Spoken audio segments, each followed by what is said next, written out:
Hi అండి, అందరికీ నమస్కారం. నేనైతే బాగున్నాను. చూడండి, ఈరోజు మనం బతాయి సీడ్స్ అండ్ పెప్పర్, దీన్ని మిరియాలు అంటారనమాట.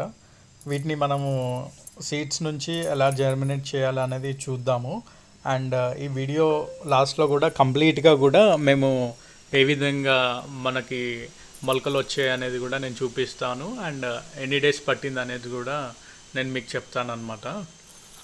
బత్తాయి అయితే మనము బయట నుంచి తినడానికి తీసుకున్నాము పెద్దవి, అందులో నుంచి సీడ్స్ అనేటివి ఎక్స్ట్రాక్ట్ చేసామన్నమాట. అండ్ మిరియాలు అయితే మనం బయట నుంచి కొనుక్కొచ్చాము. అండ్ ఒక చిన్న బాక్స్ తీసుకొని అందులో వర్మీ కంపోస్ట్ అనేది ఫిల్ చేసామన్నమాట. వర్మీ కంపోస్ట్ ఫిల్ చేసిన తర్వాత ఆ బాక్స్కి మనం నేమింగ్స్ అనేటివి ఇచ్చామన్నమాట. ఒకటి మిరియాలు అండ్ ఇంకోటి బతాయి సీడ్స్ అని, ఎందుకంటే మనకి ఐడెంటిఫికేషన్ కోసము. అండ్ వన్స్ మిరియాలు ఈ విధంగా ప్లాంటేషన్ చేసిన తర్వాత ఆ వర్మీ కంపోస్ట్ కంప్లీట్గా దానిపైన సీడ్స్ కనిపించకుండా మీద వేసేసుకున్నాము. అండ్ ఇక్కడ నేమింగ్ కూడా ఇచ్చేసుకున్నాం అనమాట. అండ్ అదర్ సైడ్ మన బతాయి సీడ్స్ అనేటివి పెట్టుకున్నాము ఇందులో. దీన్ని కూడా సేమ్ అదే ప్రాసెస్లో కంప్లీట్గా పెట్టిన తర్వాత మీద మనము కంప్లీట్గా క్లోజ్ చేయాలన్నమాట. క్లోజ్ చేసిన తర్వాత అండ్ ఇది మనం ఒక ప్లేస్లో పెట్టుకున్న తర్వాత నేను మీకు చూపిస్తాను నెక్స్ట్ వీడియోలో.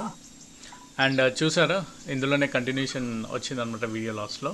అండ్ చూడండి ఏ విధంగా మనకి మొలకలు అయితే వచ్చాయో. కాకపోతే గాయస్, ఓన్లీ నేను అబ్జర్వ్ చేసింది బతాయికి మాత్రమే మొలకలు వచ్చాయన్నమాట, మిరియాలకి రాలేదు.